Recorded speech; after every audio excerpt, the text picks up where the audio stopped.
마귀의 독에 취해 있는 세상 한복판에서 복음을 외쳐라 라고 하는 제목 가지고 함께 하나님의 말씀을 나누고자 합니다.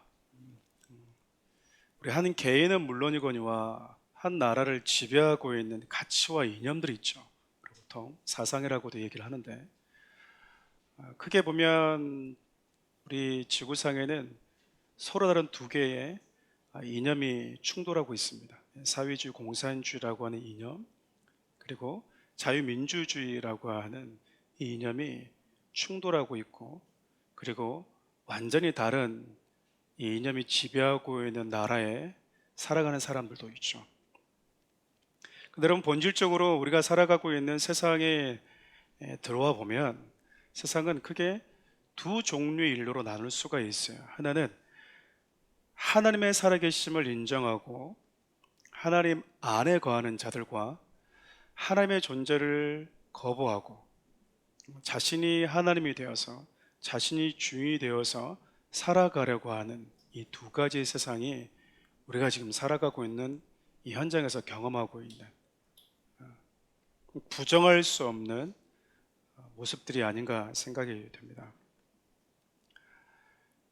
특별히 인간이 동물과 다른 것 중에 하나는 이 종교성을 가지고 있다라고 하는 거잖아요. 하나님이 없는 삶을 추구하는 사람들은 하나님을 믿지 않는 것이 아니라 다른 것을 하나님으로 섬기면서 살아갑니다. 그리고 아담과 하와의 이야기를 보면 하나님 없이 자기가 하나님이 되고 싶어서, 자기가 주인이 되고 싶어서 하나님으로부터 독립을 했는데, 결과적으로 보니까 그들이 하나님 없는 삶을 살고 있는 것이 아니라 다른 것을 하나님으로 믿고 살아가고 있더라, 그 말이죠. 오늘 몇 장의 좀 사진 한번 볼 텐데, 우리 첫 번째 사진 한번 좀 보여주실래요? 아마 여러분들이 유튜브를 보시거나 혹은 또 역사 공부를 잘 하시는 분들은 저 사진이 한 번쯤은 보지 않았을까 생각이 됩니다. 혹시 무슨 상인지 혹시 아시는 분 계시나요? 아뎀이라고 하는 여신상입니다. 가슴에 있는 건 열매가 아니라 가슴입니다. 가슴. 24개의 가슴을 가지고 있는 여신상이고요. 다산, 풍요를 상징하는 신입니다. 앞으로 살펴볼 텐데 사도행전 19장에서 이 에베소서에서, 에베소라고 하는 지역에서 바울이 복음을 전하다가 사람의 손으로 지은 것은 절대 신이 될 수 없다, 어떻게 사람의 손으로 지은 것이 신이 될 수 있냐라고 말했다가 한바탕 소동이 일어나게 되죠.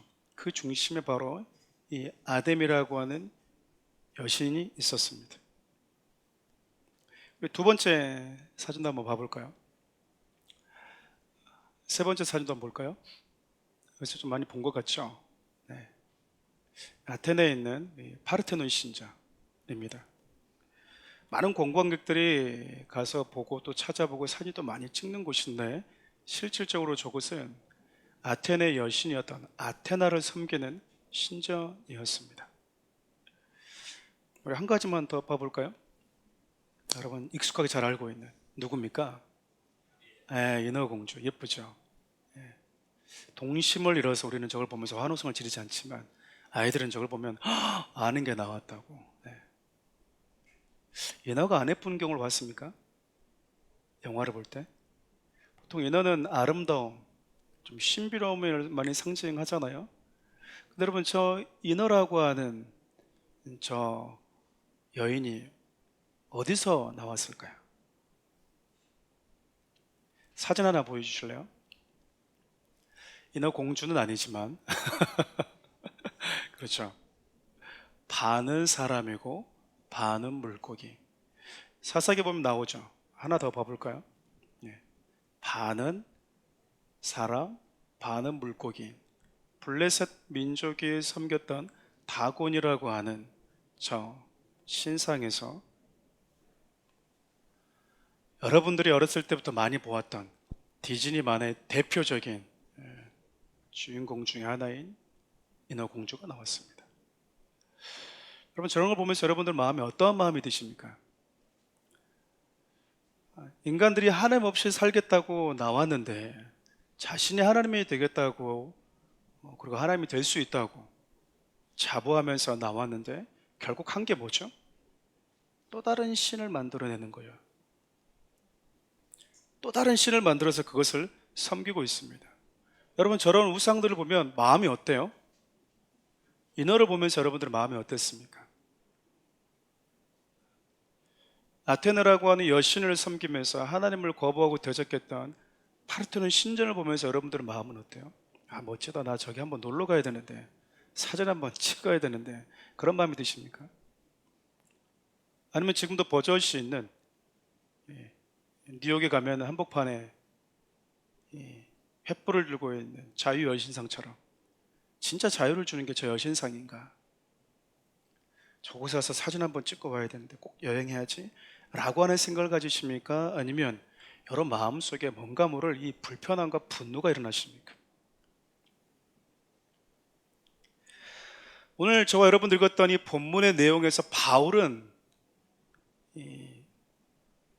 둘째 가라면 서러울 정도로 우상들이 많이 있었던 이 아테네의 우상들을 보면서 어떤 마음을 가졌을까요?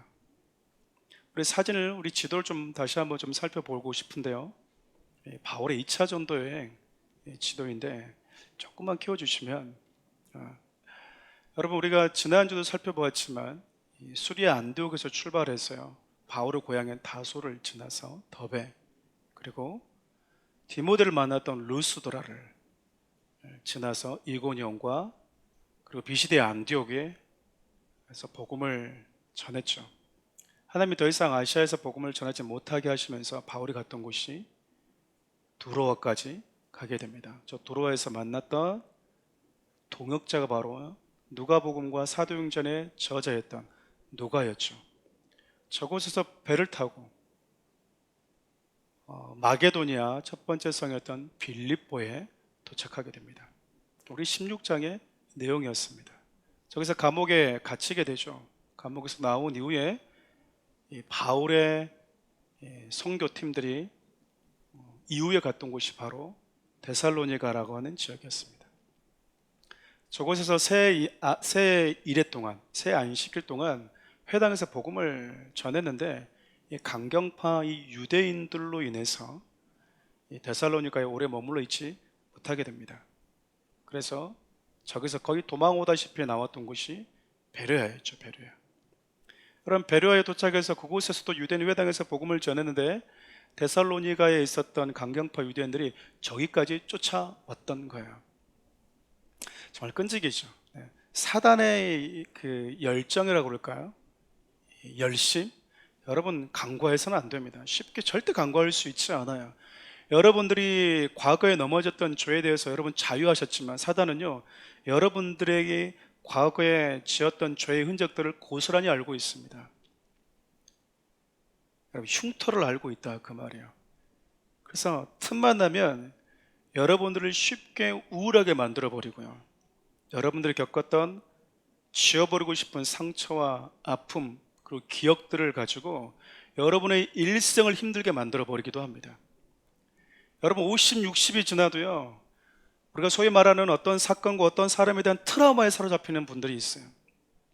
시간이 지났음에도 불구하고 사단은 어떤 사건, 어떤 상황, 어떤 사람에게 있어서 우리를 빠져나가지 못하도록요, 단단히 묶어버립니다. 한번 한 줄 끌고 나오면요, 사단이 가만히 있는 게 아니에요.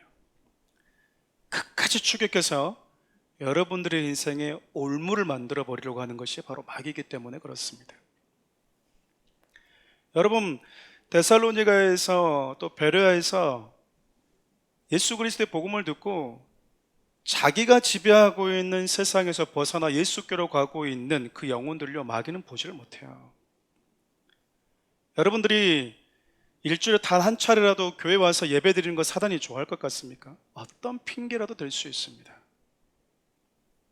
소위 요즘에는 이 성경적인 신앙적인 이유를 들기도 해요.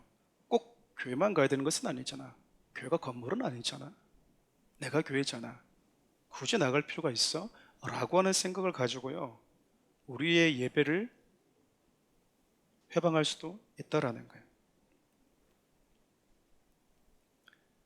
여러분 그렇게 복음이 전해지는 곳마다 강경파 유대인이라고 하는 사람들을 통해서 사단이 얼마나 많이 복음을 회방했는지 몰라요. 그래서 여러분, 베레아에서도 더 이상 머물지 못하고 바울이 배를 타고 먼저 바울의 일행들을 놔두고 온 곳이 바로 아테네였습니다. 아테네에서 여러분, 오늘 본문을 보면 이 전도팀을 기다리고 있었다고 하잖아요. 디모데와 이 누가 신라를 기다리고 있었던 거죠. 근데 기다리면서 바울이 가만히 있었던 게 아니라 이 아테네 지역을 쭉 둘러보니까 뭐가 많아요? 우상천지인 거예요. 바울이 그걸 보면서 애들이 오기 전까지 좀 관광 좀 해야 되겠네. 좀 쉬어야 되겠다. 야, 이게 무슨 작품이야 이건? 야, 멋지네 라고 했던 게 아니고요, 그의 마음에 이런 마음이 들었어요. 우리 본문 16절 말씀 함께 읽어볼까요? 바울이 아덴에서 그들을 기다리다가 그 성에 우상이 가득한 것을 보고 마음에 격분하여. 바울이 자신의 일행들을 기다리다가 아덴에서 정말 많은 우상들을 보면서 그의 마음에 분노가 치밀어 올랐던 거예요. 여러분, 바울의 이런 반응들을 보면 여러분 자신을 향해서 하나님을 대적하고 미혹하는 것들을 볼 때 내 안에 과연 거룩한 분노들은 일어나고 있는가라고 스스로 질문해 봐야 되지 않을까라는 생각을 하게 돼요.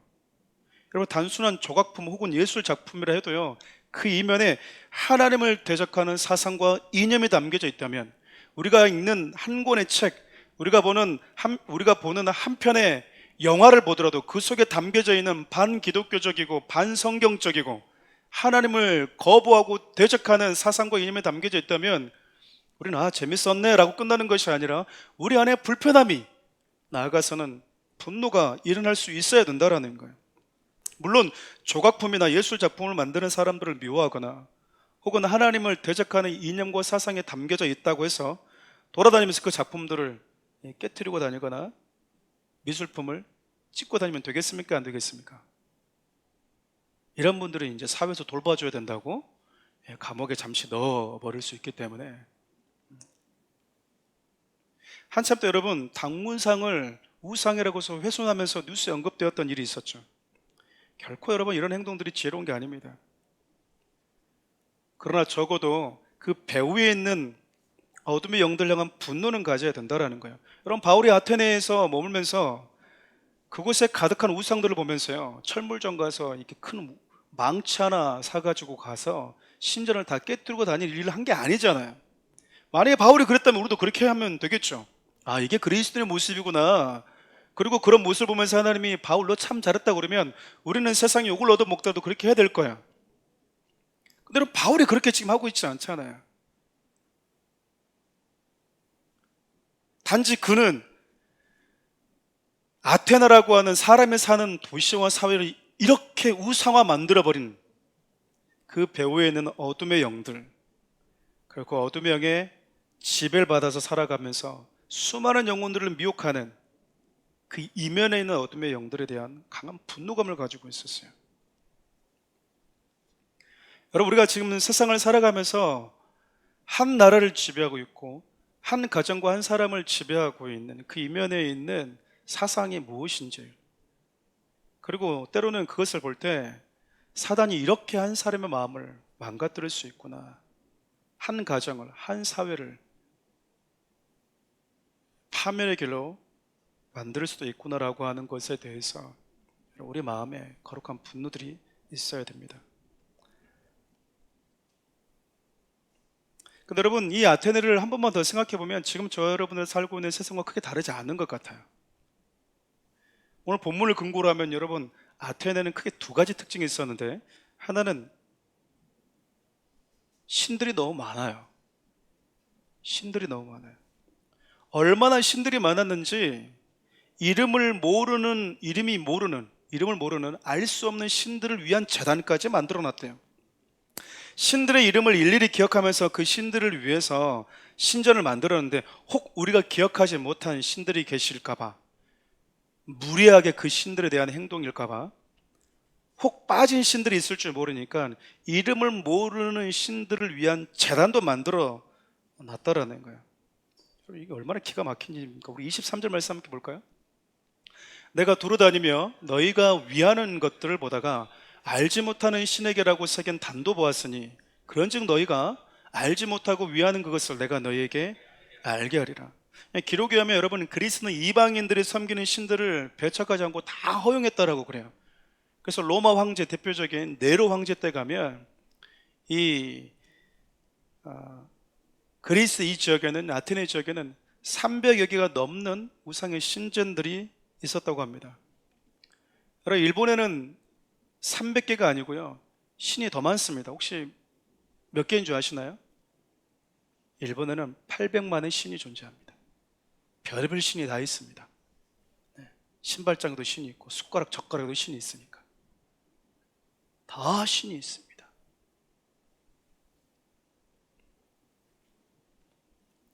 근데 여러분, 이것들 다 누가 만들었죠?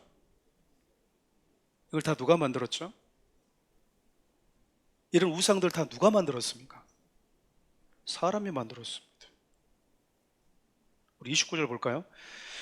이와 같이 하나님의 소생이 되었은즉 하나님을 금이나 은이나 돌에다 사람의 기술과 고안으로 새긴 것들과 같이 여길 것이 아니니라.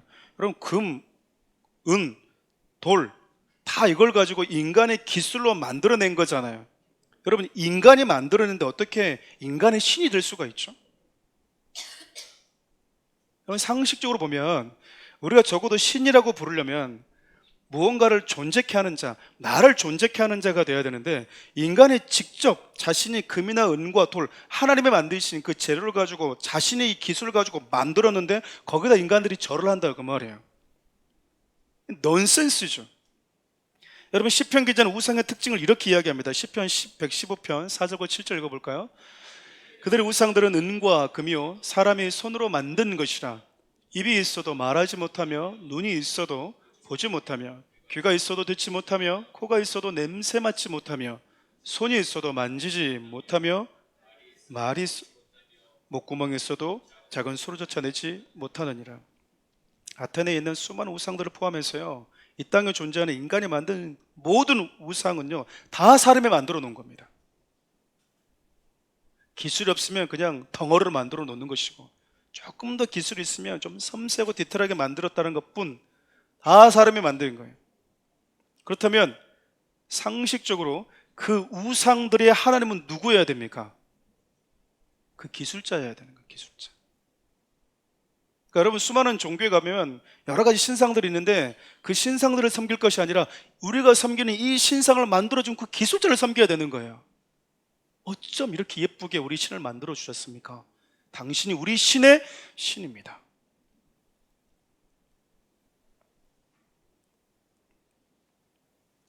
그런데 참 인간이 어리석음이요, 자신들이 만들어 놓은 것을 하나님이라고 섬기고, 또 사람들은 그것에 현혹되어서 절을 한다, 그 말이에요. 저 어린 시절에 저희 친지들, 우리 이모님들 보면 이 부엌에다가 이 종지기 끓여서다가 아침에 일찍 일어나가지고 목욕하고 물을 떠다서 빌었다고 하잖아요. 열심입니다. 정말 열심이었죠. 그 물이 종지기 그릇이 깨지면 큰일 나는 겁니다. 그래서 사람들이 만들어 놓은 것들 많죠. 문지방 걸을 때 여러분, 문지방 밟으면 됩니까, 안 됩니까? 복이 떠나간대요. 저 많이 밟았습니다.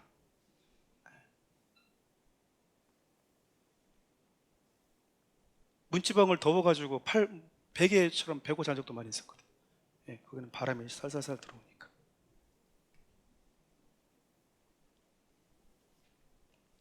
시편 기자에 보면요, 어떻게 얘기하냐면 사람들이 금과 은과 돌멩이를 가지고 우상을 만들어놨는데 꽤 그럴싸하게 눈도 만들어 놓고 코도 입도 다 만들어 놨대요. 근데 보지를 못한대요. 듣지를 못한대요. 코가 있는데 냄새를 못 맡는데요. 발을 만들어 놨는데 걷지를 못한대요, 이 우상이. 여러분, 우상은 적어도 신이면 어떻게 됩니까? 우리가 이렇게 좀 명당에다가 옮겨놔야지 그러면 신이 딱 나와서 네가 왜 나를 옮기려고 하니? 내가 직접 걸어가겠다. 그래야 되잖아요. 걸을 힘이 없으니까 나 좀 저기다가 좀 갖다 줘. 그래서 들어서 뭐 합니까? 그 무거운 거를? 신은 무겁기만 해. 그렇죠. 다 들어서 뭐합니까? 안전한 곳에 갖다 줘야 돼요. 걷지도 못하는 것, 냄새도 못 맡는 것, 말도 못하는 것, 그것을 신이라고 만들어놨고 섬기고 있는 이 아테네와 지금의 저와 여러분들이 21세기를 살아가고 있는 이 시기에 뭐가 다르냐 그 말이에요.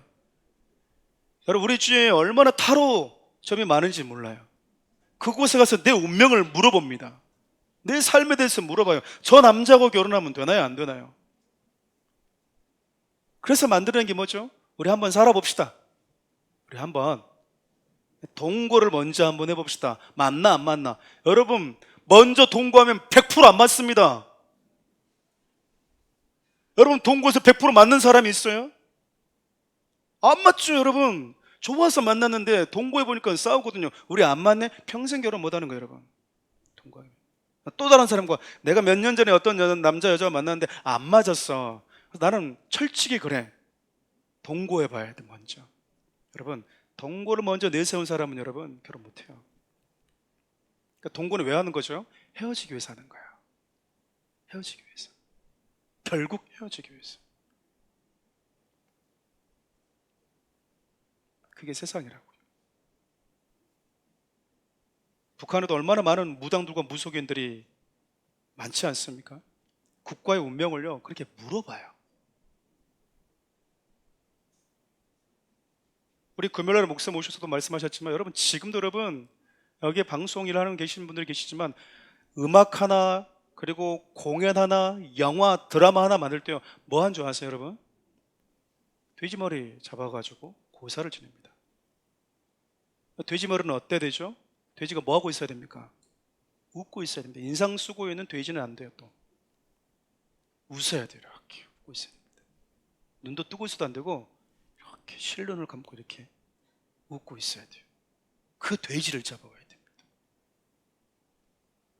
그리고 그 돼지다 뭐 하죠? 입에다가, 코에다가 10,000원짜리 50,000원치를 막 넣어줍니다. 안 보고 있을 때 얼른 가져오고 싶지만 아까워하지도 않아요, 여러분. 그 앞에서는요, 여러분 막 집어넣어줍니다. 돼지 입에다가. 너무 웃기죠? 하나님이 어딨어? 라고 말하면서 신이 어딨어? 나는 보이는 것만 믿어라고 말하는데요, 여러분 그곳에 안 와가지고 고사 지는 곳에 안 와서 나는 예수 믿는 사람이기 때문에 고사를 지낼 수 없습니다, 가서 절 못합니다. 여러분, 이것 때문에 시작할 때부터 얼마나 대표도 갈등을 겪는 사람들이 많은지 몰라요. 그게 세상이에요. 그게 세상이라고요. 여러분, 아테네와 같은 세상의 또 다른 특징이 뭔지 아세요? 새로운 것을 원한다라는 거. 우리 21절 말씀을 표준 세번역으로 함께 읽어볼까요? 모든 아테네 사람과 거기에 살고 있는 외국 사람들은 무엇이나 새로운 것을 말하고 듣는 일로만 세월을 보내는 사람이었다. 세월을 어떻게 보내고 있죠, 이 사람들은? 새로운 거 아니면 듣지도 않고요, 새로운 것 아니면 하지도 않는다라는 거예요. 자신의 시간을 새롭다고 생각하는 것에다가 온통 다 쏟아붓는 것이죠. 그러니까 아테네는 한마디로 말하면 아테네 사람들은 어떤 특징을 가지고 있었던 겁니까? 새롭다고 하는 것에만 가치를 두는 사람들. 요즘 많은 사람들이 보면 이렇게 리미트 상품이라든지 신상에 목을 매는 경우가 참 많이 있잖아요. 여러분 자주 보시지 않았습니까? 백화점 앞에서 이 가방이라고 하는 그 똥, 그리고 채널 넘버 1, 2, 그거 사기 위해서 여러분 줄 서 있잖아요.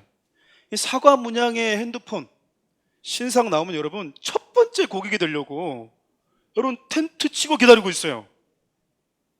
놀랍지 않습니까?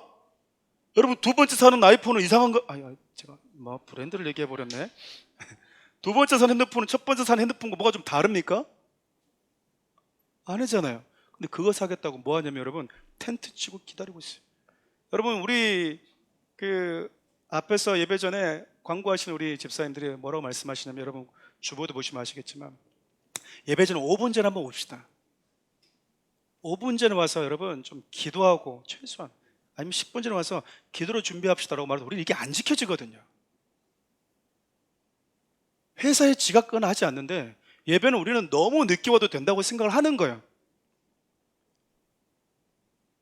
우리 그러잖아요. 그냥 그렇게 올 수 있지 뭐. 그런 데서 목사 뭐 늦게 간다고 해서 목사님 뭐 나 멱살 잡을까 뭐 할 거야. 우리 뭐 아무도 뭐라 하는 사람이 없잖아요. 그냥 우리 5분 10분 전에 와서 예배합시다 그러면 딱 이걸 한번 끝났으면 좋겠는데 왜 지금까지 계속 광고한 줄 아세요? 이 광고할 때 아무도 없어. 이 광고를 할 때 사람들이 없어. 그러니까 아무도 못 듣고 있는 거예요. 한 서너 명 앉아 있는데 5분 10분 전 오시기 바랍니다. 그 말 끝나자마자 다 와 있거든요. 그럼 방금 전에 무슨 말인지 못 듣잖아요. 그런데 썩 없어질 백 하나 사겠다고 2년 지나면 통신사 바꿔야 되는 핸드폰 하나 첫 번째 고객이 되겠다고 텐트 치고 밤잠 설치면서 그것도 행복하다고 웃으면서, 여러분 핸드폰 첫 번째 지었을 때 첫 번째 고객의 얼굴 보셨습니까? 저는 봤거든요. 저 핸드폰 사봤다고.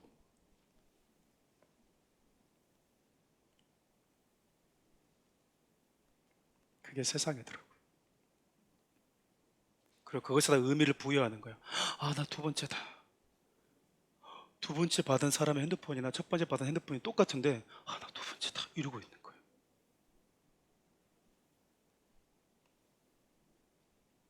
여러분 그 핸드폰이 여러분이 주는 기쁨이 며칠 가든가요? 그 똥 색깔의 그 백이 여러분이 주는 기쁨이 며칠을 주던가요? 여러분 썩어 없어질 걸 위해서 이렇게까지 하는데 영원한 것을 바라보는 우리의 열정이 참 못 따라갈 때가 너무 많아요. 여러분 진지하게 고민해 봐야 되는 거예요. 우리가 하나님의 영원한 분이시고 우리 예배를 받으시기 합당한 분이시고 나에게 영원한 생명을 주셨다고 했는데, 여러분 그 핸드폰에 나에게 영원한 생명을 줬습니까?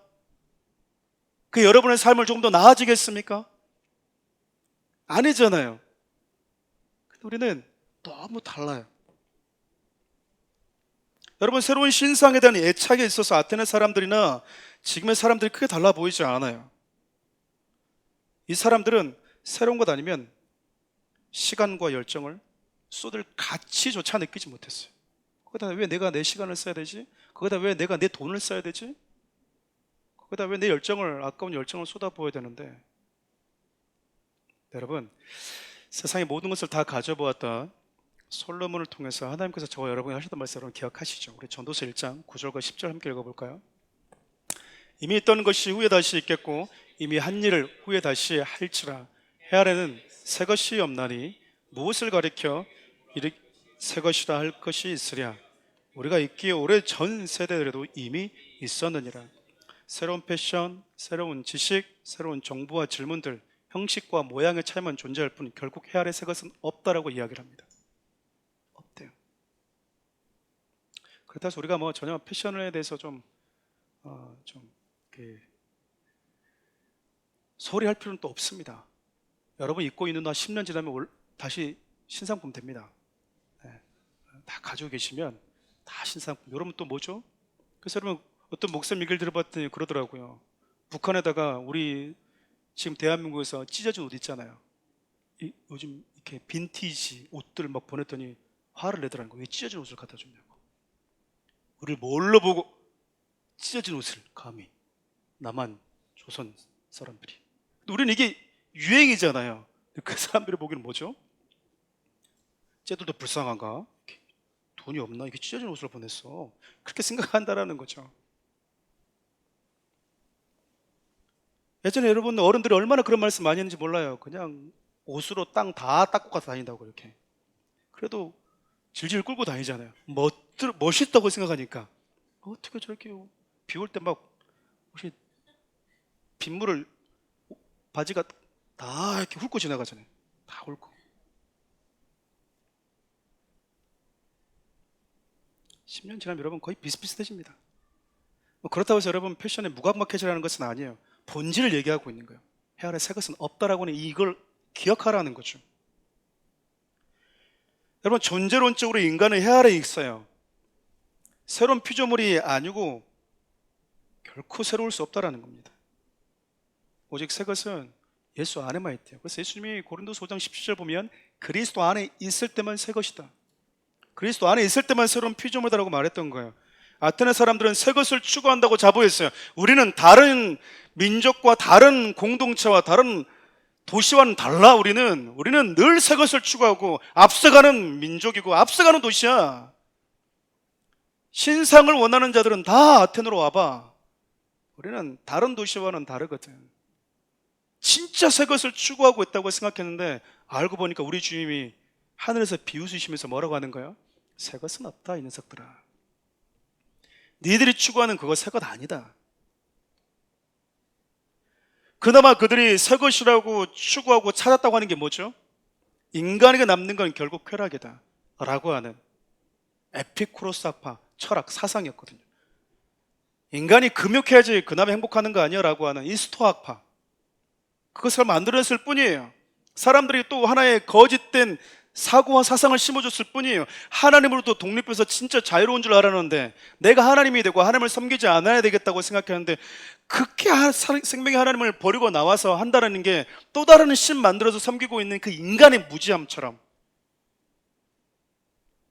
새로운 것을 추구하고 있다고 하는 그들이 고작 만들어내는 게 뭡니까? 쾌락, 금욕. 그것이 인간에게 진짜 행복을 가져다 준다고 말했던 거예요. 여러분, 우리가 사는 세상을 보면요, 수많은 사람들이 어떤 믿음과 사고, 사상의 이념에 지배받으면서 살아가고 있어요. 우리가 시간을 내어서 조금 더 여유를 가지고 내 자신에게 스스로를 설득해보고 스스로 논리화해보지 않았을 뿐이지 여러분들을 지배하고 있는 이념과 사상이 있다니까요. 그럼 밤마다 나이트클럽을 전전긍긍하는 이 젊은이들 사고에는 뭐가 있겠습니까? 뭐 인생 뭐 별거 있어? 먹고 마시고 즐기는 것밖에 뭐 남는 게 더 있어? 여러분, 그런 사고가 내재되어 있지 않겠습니까? 영원한 것은 절대 없어. 그렇다면 정말 이대로 죽으면 그것이 끝이라면, 영원한 게 절대 없다면, 그렇다면 오늘 밤은 삐딱하게, 오늘 밤은 삐딱하게. 그게 뭐죠? 가장 잘 사는 거니까. 이렇게 자신이 옳다고 생각하며 살아가는 이 에피쿠로스적 사고를 가지고 사는 이들에게 여러분, 복음을 전해주면 그들이 어떤 반응을 할까요? 거부합니다. 저는 3년간 이렇게 사회생활을 해보면서 느꼈던 게 몇 가지가 있었는데요. 예수 안 믿는 그 사장님들을 특별히 만날 때 사장님들이 교회를 안 가는 여러 가지 이유 중에 하나가요, 교회 가면 간섭을 너무 많이 받는다라는 거예요. 어떤 사장님은 저한테 그런 말씀하셨거든요. 제가 전도하니까 교회 가면은 아내는 한 명이 되잖아. 네, 내가 안 가는 이유야.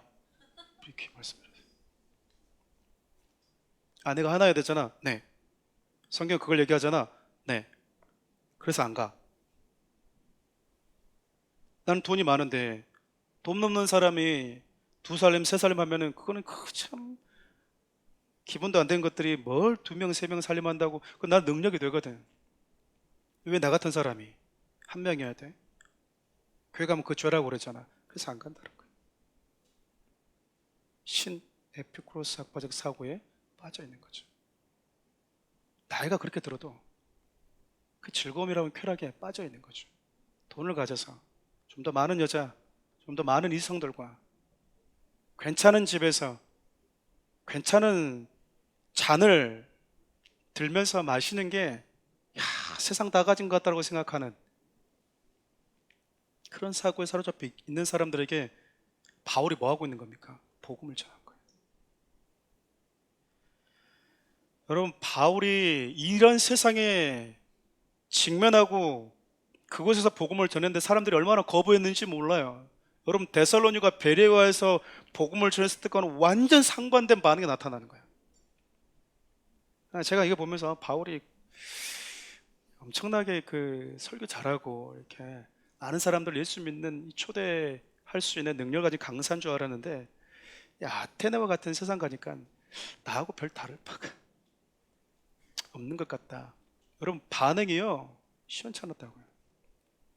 아테네와 베레아에서 바울이 받았던 반응이 아니었어요. 여러분, 정말 푸대접을 받고 있는데, 생각해보면 바울은요, 가말리엘 문화에서 교육을 받은 사람이잖아요. 유대인들의 바리새인이 되는 것이 그에겐 꿈이었습니다. 평생 예루살렘에 입성했던 것이 꿈이었던 사람이었어요. 그들에게 성경을 가르치는 것, 토라를 가르치는 것이 그의 꿈이었거든요. 근데 지금 바울이 완전히 다른 세상에 와 있는 거예요. 가는 곳마다 유대인 회당에서 복음을 전했고, 하나님을 알고 있다고 하는 사람들, 잘못 알고 있는 사람들에게 성경을 올바로 가르쳐주면서 그곳에서 그렇군요, 우리가 기다리던 분이 메시아가 예수님이었군요 라고 하면서 우후죽순처럼 많은 사람들이 복음 안으로 들어온 것을 경험했는데, 지금 바울은요, 너무나 낯선 세상을 만나고 있는 겁니다. 근데 여러분, 그곳에서도 바울이 뭐 하냐면요, 복음을 외칠 수밖에 없었어요. 예수 그리스도의 죽으심과 부활을 외칠 수밖에 없었다고요. 바울은 하나님의 살아계심을 알고는 있지만 예수님만이 유일한 구원자라고 하는 사실을 모르는, 그러나 회당에 모여있는 자들에게는요, 성경을 풀어서 설명해 주면서 복음을 전해 왔었어요. 하지만 지금 아테네와 같이 하나님을 전혀 알지 못하는, 또 한 번도 들어보지 못하는 자들을 만났을 때도 바울은 예수님의 죽으심과 부활, 즉 복음을 전했거든요. 왜냐하면 그들이 인정하든 인정하지 않든지 관계없이 인간에게 유일한 구원을 주는 길은 예수님 한 번밖에 없었거든요. 어쩌면 바울은 유대인들이 예수님을 찾아 발견하는 그 효율적인 길이 성경이라고 믿었을 거예요. 성경에서 그들이 발견하고 있지 못한 예수 그리스도를 발견해 주는 것이 효과적으로 유대인들이 예수님을 믿게 해주는 길이라고 믿었던 거죠. 근데 여러분, 하나님 이름을 한 번도 들어보지 못한 이들에게 바울은 어떻게 접근하냐면요, 하나님을 당신을 찾아서 발견할 수 있는 충분한 증거들을 세상 한복판에 가득 담아 놓으셨더라고 접근하고 있어요. 우리 27절 한번 읽어볼까요? 이는 사람으로 혹 하나님을 더듬어 찾아 발견하게 하려 하심이로되 그는 우리 각 사람에게 멀리 계시지 아니하도다. 여기서 여러분, 하나님을 더듬어 찾아 발견하다라고 하는 이 표현을 조금 더 의역하면 이런 표현이에요. 사람들이 하나님을 더듬어서 찾아 그를 발견할 거라고 하는 그 작은 희망만 가지고 있다면 언제든지 하나님을 만날 수 있다, 찾을 수 있다 라고 하는 의미거든요. 31절 말씀도 읽어볼까요? 이는 정하신 사람으로 하여금 천하를 공의로 심판할 날을 작정하시고 이에 그를 죽은 자 가운데서 다시 살리신 것으로 모든 사람에게 믿을 만한 증거를 주셨음이라 하시니라. 예레미야 23장 24절도 함께 읽어보겠습니다. 여호와의 말씀이니라. 사람이 내게 보이지 아니하려고 누가 자신을 은밀한 곳에 숨길 수 있겠느냐. 여호와가 말하노라. 나는 천지에 충만하지 아니하냐. 지금 무슨 말씀하고 있는 거냐면요, 세상을 창조하신 하나님은 숨어 계시는 분이 아니에요. 그분은 모든 만물에 당신이 살아계시다고 하는 이 증거를 넉넉하게 담아 놓으셨대요. 눈 감고 더듬어 있어도 여기 있구나 찾을 수 있게끔. 여러분, 우리가 불빛 있으면 쉽게 찾을 수 있잖아요. 여기 있구나. 그대로 우리가 가끔씩 귀찮아서 불 안 켜고 그냥 이렇게 이거네 확 찍어갖고 찾는 경우가 있잖아요. 여러분, 불이 켜지지 않고 더듬으면서 찾을 수 있게끔 해놓았다라는 거예요. 사람들에게 그만큼 충분하게 조금만 더듬거리면 하나님 살아계시구나 하고 부정할 수 없을 만큼 우리 주위에 공기보다도 더 가까이에서 우리 온몸을 감싸고 있는 것이 바로 하나님의 살아계심의 흔적들이라고 말하고 있어요. 다만 우리 인간 각각의 개개인이 하나님 없는 삶을 살고 싶어 하지만 않는다면, 하나님 안 계시는 삶을 살고 싶어 하지만 않는다면 누구든 하나님을 찾아올 수 있대요. 우리 로마서 1장 20절과 28절 함께 읽어볼까요? 창세로부터 그의 보이지 아니하는 것들 곧 그의 영원하신 능력과 신성이 그가 만드신 만물에 분명히 보여 알려졌나니 그러므로 그들이 핑계하지 못할지니라. 또한 그들의 마음에 하나님 두기를 싫어하며 하나님께서 그들을 그 상실한 마음대로 내버려 두사 합당하지 못한 일을 하게 하셨으니, 여러분, 하나님이 살아계시고 그분이 모든 만물을 창조하실 만한 능력을 가진 분이라고 하는 증거가 우리 주에 차고 넘친다라는 거예요. 핑계댈 수 없대요. 그만큼 많대요. 거대한 자연과 셀 수 없는 수많은 생명체들, 지구와 태양계 그 위를 벗어나면 은하계, 끝을 알 수 없는 우주들, 창조주가 없다고 믿는 것이 더 어려울 만큼 세상은 하나님의 살아계시다는 증거로 가득하대요, 여러분. 그런데 사람이 하나님을 믿지 않는 이유가 무엇일까? 마음에 하나님 두기를 싫어한대요. 하나님으로부터 독립된 삶, 자신이 주인 되어서 살아가고 싶어하는 그 욕망이 애써 하나님이 존재하지 않는다고 부정하고 싶어 한다는 거예요.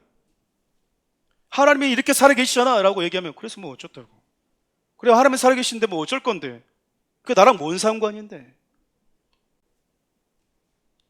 난 지금 이렇게 잘 먹고 잘 살면 되는데, 제 아무리 하나님이라고 해도 이런 나의 삶을 회방할 권리는 없어. 내 삶의 주인은 나거든.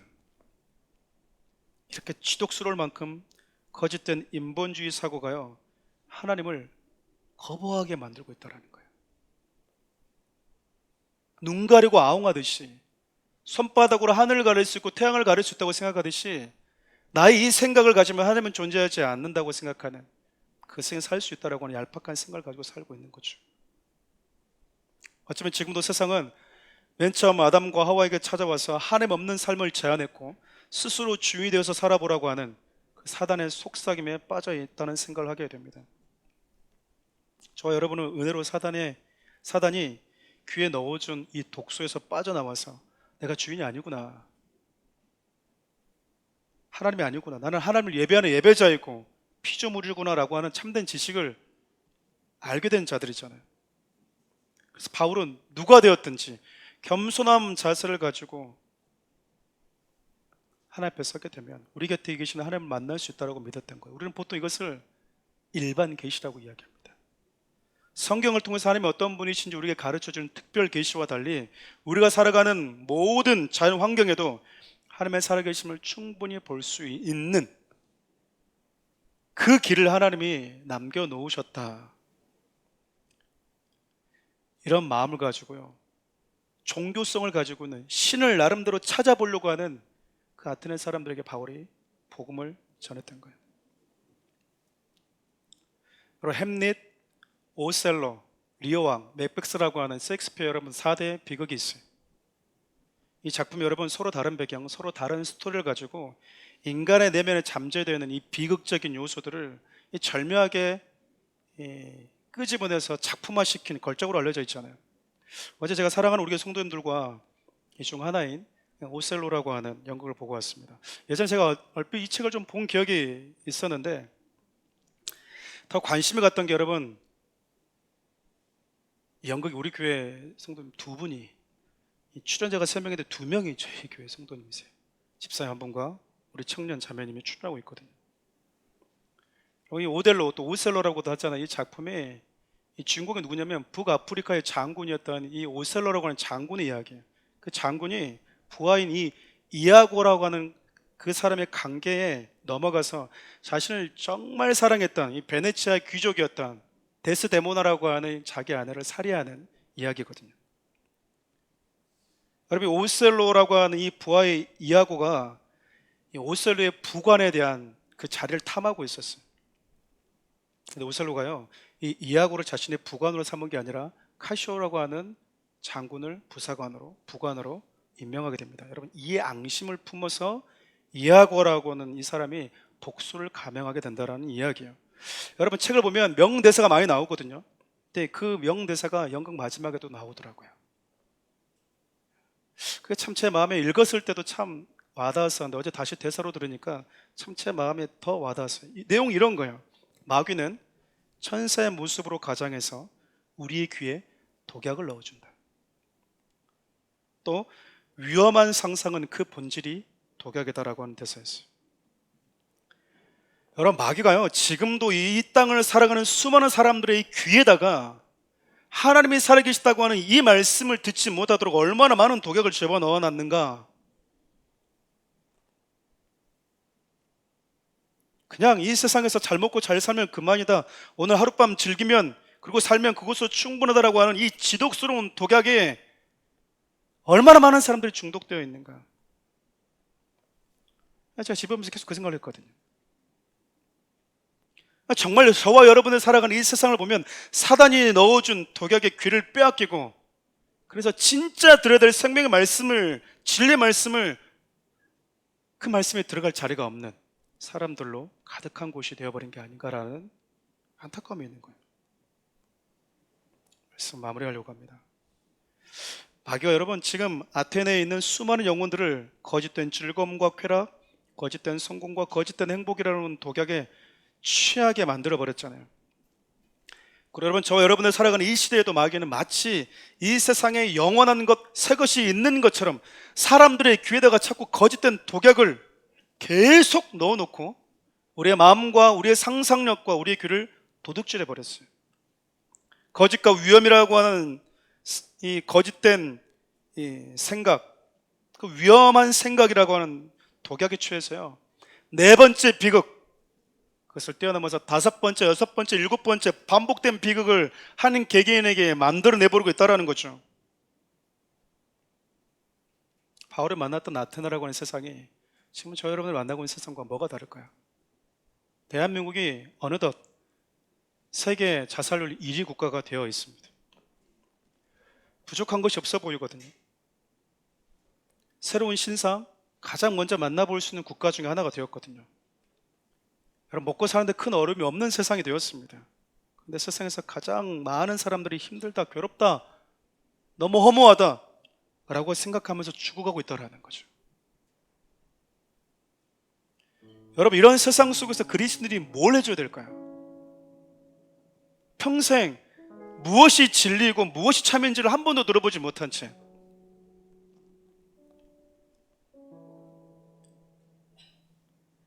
여러분, 바울이 데살로니가에도 베레에서도 예수 그리스도의 복음을 외쳤는데 아테네는 그 어느 지역보다도 예수 그리스도의 복음이 필요한 곳인데 듣지를 않아요.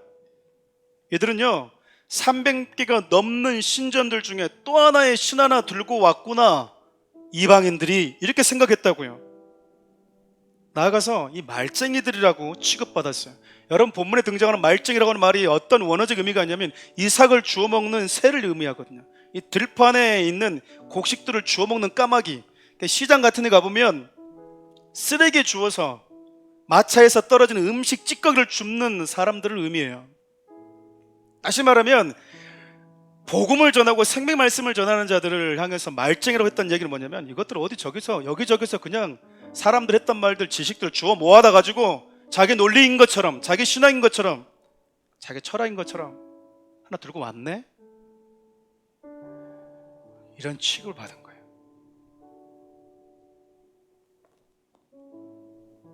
생명의 말씀이 여기저기 주워다 모은 쓰레기 취급을 받고 있는 곳이 아테네였습니다. 지금 저 여러분들이 복음 들고 가잖아요. 사람들이 웃어요. 여러분들 예수님 생각하면 내 마음에 뜨거움이 있고 나 위해 죽으신 그분에 대한 사랑이 있고 내 삶을 이렇게 바꿔버린 그분에 대한 열정이 있는데요, 세상 사람들 웃어요. 그리고 서로의 개인적인 프라이버시 좀 지켜주지?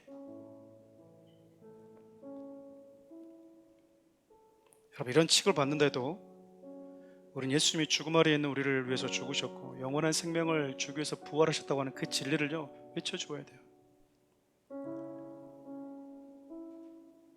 그 연극에 나와 있는 그 대사처럼요, 사단이 귀에다가 수없이 뿌리는 그 독약, 그걸 다 여러분 치워서 진짜 참된 복음이 들려질 수 있도록. 어떤 분들은 그래요. 바울이 아테네에서 최고 명설교를 했다. 근데 열매가 적었다. 복음을 전하지 않아서다. 그의 말의 지혜가 아니, 그래서 그가 말의 지혜가 아니라 복음에 더 집중해야 되겠다고 하는 계기가 되었다. 여러분, 그렇지 않아요. 여러분, 자세히 보시면 그는 아테네에서도 예수 그리스도의 복음을 전했어요. 아테네에서 예수 그리스도의 죽으심과 부활을 전했다니까요. 안전한 게 아니에요. 많은 이들이 돌아오든 그렇지 않든지 우리는 그것에 개의치 않고 복음을 전해주는 자들이 되어야 됩니다. 사랑하는 우리 교회 성도들이 되어야 돼요. 우리 논리가 요즘에 목사님 이렇게 전하면 안 듣거든요. 그 사람의 반응이 어떠함에 대해서 너무 신경 쓰다 보니 말쟁이 소리를 들을 것 같으니 우리가 믿는 예수님을 어느덧 전하지 못하는데 더 익숙해져 있는 것은 아닌가.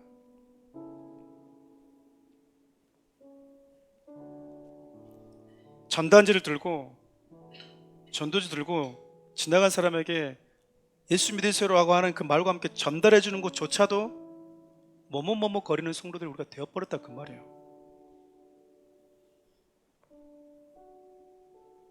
아덴에서 오래 머물지 못하고 바울은 다음 고린도 지역으로 떠나게 될 겁니다. 바울이 느꼈을 거야.